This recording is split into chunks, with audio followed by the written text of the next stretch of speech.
एक बहुत धनवान सेठ था।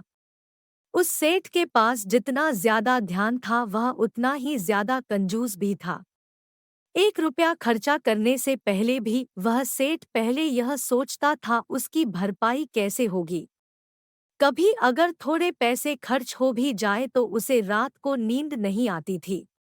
इस सेठ के रिश्तेदार और दोस्त हमेशा उससे दावत मांगते थे, लेकिन किसी ना किसी बहाने से सेठ उन्हें टाल दिया करता था। एक बार व्यापार में सेठ को बहुत बड़ा मुनाफा हुआ। सेठ के दोस्त और रिश्तेदार उसके पीछे पड़ गए कि अब तो उसे दावत देनी ही पड़ेगी।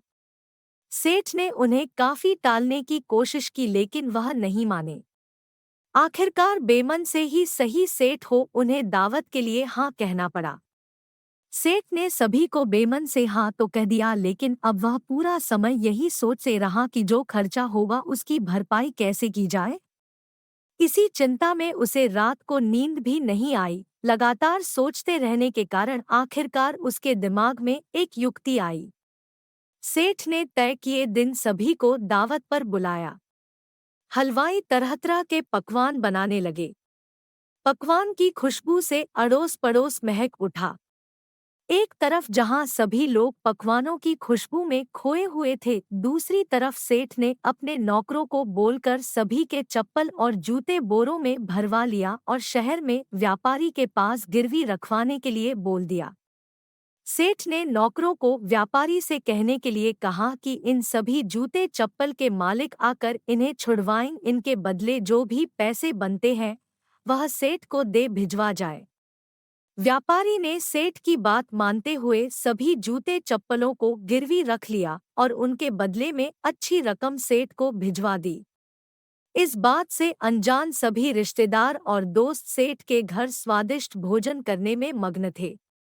जब कोई भी खाने की तारीफ करता तो सेठ मुस्कुराकर कहता, यह तो आपके ही चरणों का प्रसाद है। खाना खत्म करके जब सभी मेहमान अपने अपने घर जाने की तैयारी करने लगे तो सबने बाहर आकर देखा तो सभी आश्चर्यचकित थे, क्योंकि किसी की भी चप्पल या जूते वहां पर नहीं थे। सभी सोच में पड़ गए कि इतने सारे जूते चप्पल कहाँ जा सकते हैं।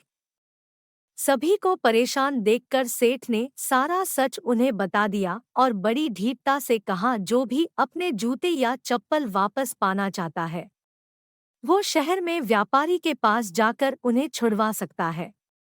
सभी दोस्त और रिश्तेदार उस समय को कोसने लगे जब उन्होंने सेठ से दावत की मांग की थी। सभी सेठ को भला बुरा कहते हुए वहां से वापस चले गए और सेठ अपनी बुद्धिमानी पर इतराते हुए मुस्कुराने लगा। तो दोस्तों, कैसी लगी आपको इस कंजूस सेठ की मजेदार कहानी? क्या आप भी अपने आसपास या अपने दोस्तों में ऐसे किसी कंजूस शख्स को जानते हैं जो इस सेठ की तरह अपने पैसे बचाने के लिए कुछ भी कर सकता है? अगर आपका जवाब हाँ है तो उसके साथ यह कहानी जरूर शेयर कीजिएगा।